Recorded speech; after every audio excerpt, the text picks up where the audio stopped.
प्रातः वंदन बच्चों, सुप्रभात।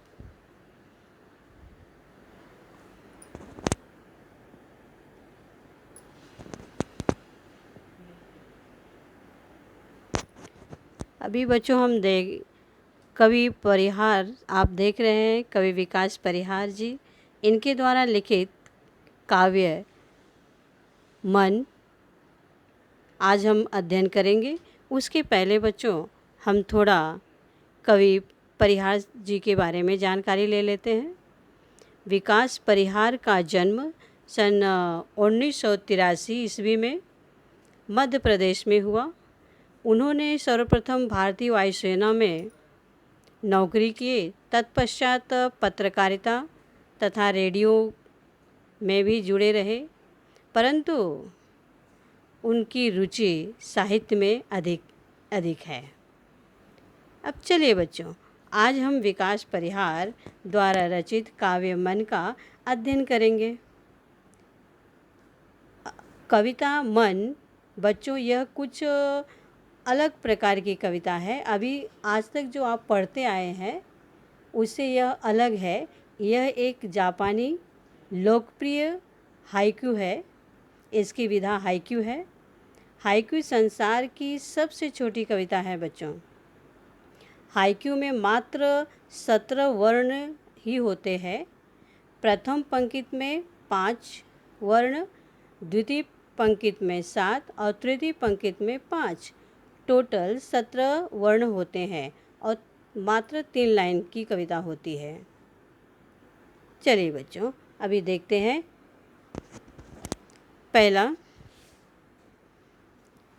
घना अंधेरा चमकता प्रकाश और अधिक। इस काव्य में परिहार साहब ने कहा है बच्चों कि जब चारों तरफ घना अंधकार छाया हो, उस वक्त यदि थोड़ा भी प्रकाश दिखाई दे तो वह बहुत ही मूल्यवान साबित होता है, क्योंकि इसी प्रकाश के द्वारा भटका हुआ राही को भी मार्ग दिखाई देता है। अतः बच्चों, इस 3 पंक्तियों में कवि परिहार जी कहना चाहते हैं कि अंधकार में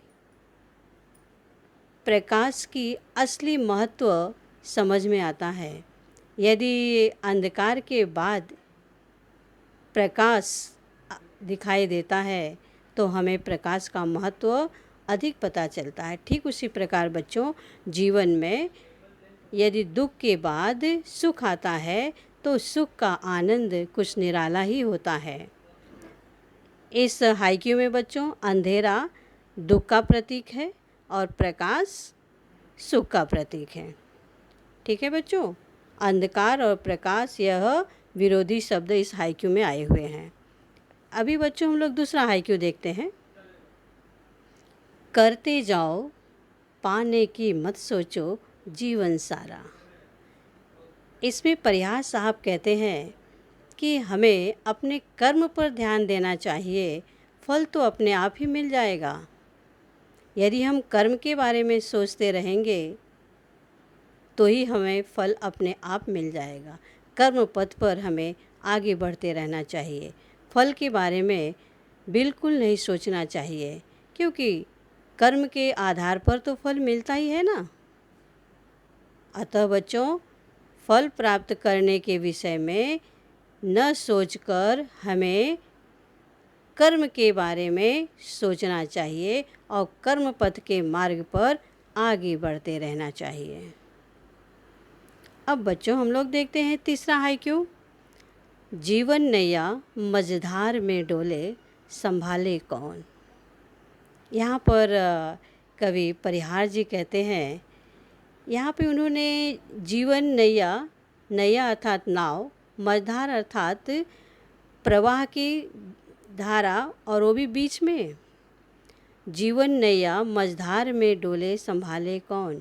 परिहार जी कहते हैं यह हमारा जीवन एक नाव की तरह है और समुद्र की लहरों से टकराते हुए आगे बढ़ता रहता है। अर्थात बच्चों, जीवन में कई प्रकार के दुख आते रहते हैं, उसका सामना करते हुए हमें आगे बढ़ते रहना चाहिए, क्योंकि वे कहते हैं मझधार में डोले तो संभाले कौन।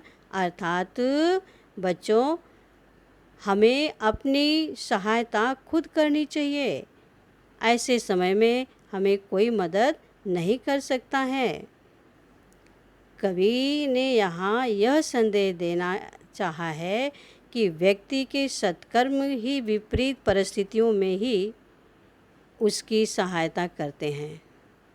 अतः बच्चों, जीवन में प्रकार की भावना हमेशा रखना चाहिए। अब बच्चों, हम आगे बढ़ते हैं। रंग बिरंगे संग संग लेकर आया फागुन। इस हाइकू में परिहार साहब जी ने होली के त्यौहार का वर्णन करते हुए कहते हैं कि फागुन माह अपने साथ रंगों का त्यौहार अर्थात होली लेकर आता है, जो सभी को बहुत अच्छा लगता है। सभी लोग इस समय नहा धोकर एक दूसरे को रंग डालते हैं, और होली के त्यौहार के पीछे बच्चों एक भावना छिपी हुई है, वह है आपसी प्रेम, आपसी भाईचारा। अर्थात होली यह एकता, भाईचारा और प्रेम का त्यौहार है। आगे बढ़ते हैं बच्चों। कांटों के बीच खिलखिलाता फूल देता प्रेरणा। यहाँ पे कांटों का अर्थात बच्चों कष्ट, फूल अर्थात खुशी, आनंद। अभी इस समय हाइकू में क्या कहना चाह रहे हैं वो हम लोग देखेंगे। यहाँ पे कवि ने गुलाब के फूल के माध्यम से हमें दुख में किस ढंग से अपने आप को संभालना चाहिए और सामना करना चाहिए, इसका वर्णन बहुत ही अच्छे ढंग से उन्होंने किया है। वे कहते हैं कि फूल सदैव कांटों के बीच में रहता है, परंतु मुरझाता नहीं है। इतना कोमल होते हुए भी वह कांटों के बीच में रहकर अपनी कोमलता और सुगंध को नहीं छोड़ता है। वह सदा मुस्कुराते रहता है। दुख में भी कांटों अर्थात बच्चों दुख में भी वह मुस्कुराते रहता है, अपनी सुगंध औरों को बांटते रहता है। अर्थात बच्चों, ऐसा अगर हमारे जीवन में कभी दुख आए तो हमें इस गुलाब के फूल से प्रेरणा लेनी चाहिए कि जिस प्रकार फूल कांटों में रह कर के भी खिलखिलाकर हंसता हुआ औरों को संदेश देता है कि विपरीत परिस्थितियों में भी अपनी दृढ़ता कायम रखना चाहिए, हौसले बुलंद रखना चाहिए। यह प्रेरणा हमें गुलाब के फूल से मिलती है। ज़िंदगी है तो ज़िंदगी में दुख और सुख दोनों आते जाते रहते हैं, तो दुख में बच्चों हमें निराश नहीं होना चाहिए, हमें उसका डटकर सामना करना चाहिए। विपरीत परिस्थितियां हमारी परीक्षा लेने के लिए आती हैं। अब बच्चों, हम आगे बढ़ते हैं। भीतरी कुंठा आँखों के द्वार से आए बाहर। इसमें देखिए परिहार साहब क्या कहते हैं कि अश्रु निराशा का प्रतीक है बच्चों। निराश व्यक्ति सफलता प्राप्त करने के प्रयासों को त्याग कर सिर्फ यदि वो रोता है तो ज़िंदगी में कुछ नहीं कर सकता है। यहाँ कवि कहते हैं कि हार जीत, अरे ये तो ज़िंदगी रूपी सिक्के के दो पहलू हैं। कभी हार तो कभी जीत, कभी दुख तो कभी सुख आते जाते रहता है। इसलिए व्यक्ति को यदि दुख हो या पराजय हो, कभी निराश नहीं होना चाहिए। उसे अपने अथक प्रयास से निराशा को दूर करके सफलता की तरफ अग्रसर होना चाहिए। अब बच्चों, हम आगे चलते हैं। खारे जल से धुल गए विषाद मन पावन। खारा अर्थात नमकीन, सॉल्टी वाटर। विषाद घोर निराशा, पावन पवित्र। अभी देख लीजिए बच्चों, कवि कहते हैं कि अभिलाषा पूरी न होने पर मनुष्य को बहुत कष्ट होता है, तो वह आंसू बहाता है और मन को शांत करने के लिए वह रो देता है।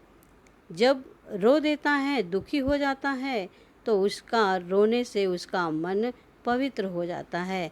अर्थात बच्चों, इस हाइकू से हमें यह संदेश प्राप्त होता है कि दुख को अपने भीतर स्थान या जगह नहीं देना चाहिए, बल्कि उसे अपनों के सामने, जो अपने मित्र है, दोस्त है, विश्वासु व्यक्ति हैं, उनके सामने व्यक्त करके दुख को दूर करने का प्रयास करना चाहिए। अपने मन के अंदर उसे रख करके हमेशा कुढ़ते नहीं रहना चाहिए और दूसरों में बांट देना चाहिए, तो दुख अपने आप बच्चों हल्का हो जाता है और मन पवित्र और शांत हो जाता है। आगे बढ़ते हैं बच्चों। मृत्यु को जीना जीवन विष पीना है जिजीविषा। यहाँ पर बच्चों हम लोग देखते हैं विष अर्थात जहर, जिजीविषा अर्थात बच्चों जीवन के प्रति आसक्ति, जीवन जीने की चाह। अब देख लेते हैं इस हाइकू का भावार्थ। कवि परिहार साहब कहते हैं कि जीवन में असहनीय कष्ट झेलना मृत्यु से भी अधिक ही दुखदायी होता है, जिस प्रकार विष पीने की तरह। लेकिन जो ऐसे दुख को, ऐसे कष्ट को सह करके आगे बढ़ता है, सच में उसके भीतर ही जिंदगी जीने की इच्छा होती है। यहाँ कवि यह कहना चाहते हैं कि जीवन संघर्षों से भरा हुआ है, लेकिन इनसे घबराना नहीं चाहिए। अरे संघर्ष का सामना करते हुए हमें आगे बढ़ना चाहिए। कहते हैं ना बच्चों, बरसने के लिए मेघ बना, रहने के लिए गेह बना, अर्थात घर बना, और सब कुछ सहने के लिए तो ये तन बना है। तो सब कुछ सहते हुए बच्चों आगे बढ़ते रहना चाहिए। आगे बढ़ते हैं बच्चों। मन की पीड़ा छाई बन बादल बरसी आँखें। यहाँ पर पीड़ा अर्थात दर्द।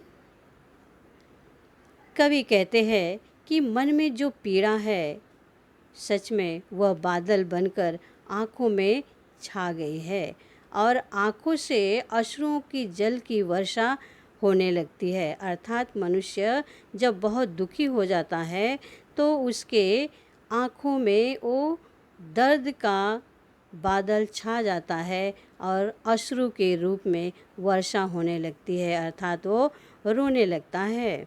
कवि यहाँ पे बताना चाहते हैं कि अक्सर मन का दुख आँखों से बहने वाले अश्रुओं की धारा से ही प्रकट होता है और रो करके, आँखों के आंसुओं के द्वारा रो करके अपने पीड़ा को बाहर कर देना चाहिए।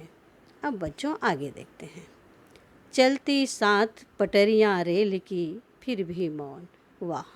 यहाँ पे परिहार साहब जी ने कहा है कि रेलगाड़ी, आपने तो देखा होगा ट्रैक जहाँ पे ट्रेन चलती है, रेलवे गाड़ियाँ, आपने पटरियाँ देखी होंगी, 2 पटरियों पे रेल की गाड़ी चलती है, पर दोनों मौन हैं, एक साथ चलती हैं, परंतु वो एक दूसरे से कभी बात नहीं करती हैं और ना ही एक दूसरे से मिलती हैं। कवि यहाँ ये संदेश देना चाहते हैं कि अरे जो लोग हमारे शुभ चिंतक हैं, वे बिना किसी दिखावे के हर परिस्थिति में हमारा साथ निभाते हैं।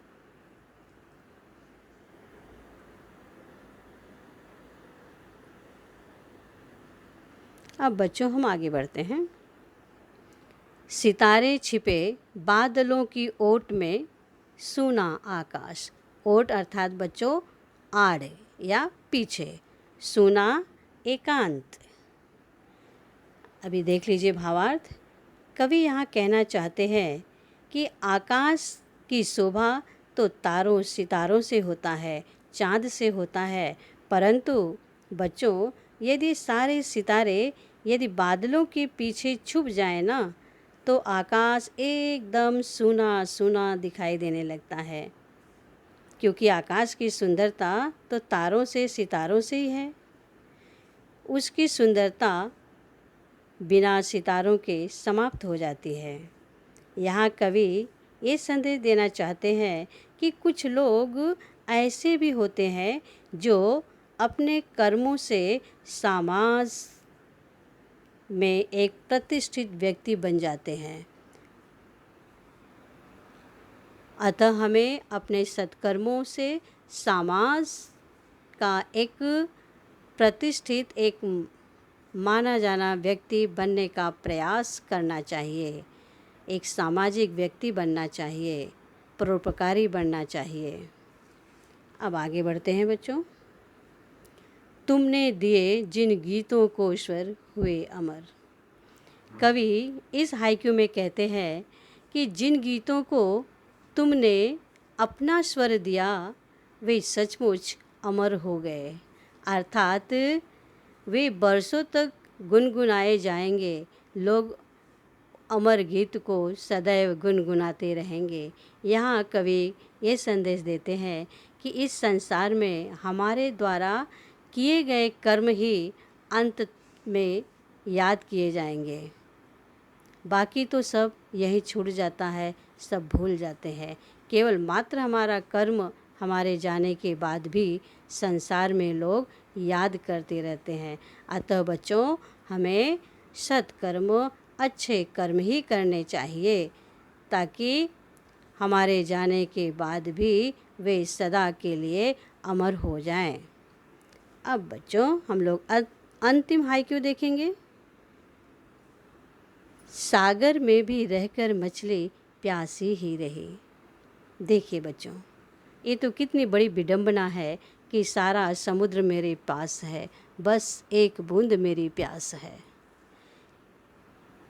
देखिए बच्चों, मछली सागर में रहती है और चारों तरफ सागर का पानी, असीमित पानी रहता है, लेकिन मछली का प्यास नहीं बुझा पाता वो पानी, क्योंकि वो पानी खारा होता है। अब खारा पानी मछली पी नहीं सकती, प्यासी रहती है। अपनी प्यास बुझाने के लिए उसे समुद्र में बहुत ही गहराई तक जाना पड़ता है, तभी उसे मीठे जल मिलते हैं। ठीक उसी प्रकार बच्चों हमें भी संसार में रहकर यदि कुछ अच्छे काम करने हैं तो कष्ट करने ही पड़ते हैं। इससे हमें संदेश मिलता है बच्चों कि यदि धन धान्य से परिपूर्ण होने के बावजूद भी जिनमें संतोष की भावना नहीं है ना, उन्हें कभी संतुष्टि नहीं मिल सकती। ठीक उसी प्रकार कि जो मछली सागर में रह कर के भी प्यासी है, ठीक उसी प्रकार यदि मनुष्य सब कुछ रहने पर भी वो संतुष्ट नहीं है तो उसका जीना व्यर्थ है। वो कभी भी किसी भी चीज़ का आनंद नहीं ले सकता है। अब बच्चों हम लोग थोड़ा शब्दार्थ की ओर गौर करते हैं। शब्दार्थ देख लीजिए। नैया अर्थात नाव, मझधार मतलब बच्चों प्रवाह का, नदी या समुद्र के प्रवाह का मध्य भाग। कुंठा घोर निराशा, पावन पवित्र, जिजीविषा जीवन के प्रति आसक्ति या जीवन जीने की चाह। मौन शांति या शांत, ओट आड़ या पीछे, सुना एकांत। धन्यवाद बच्चों, धन्यवाद।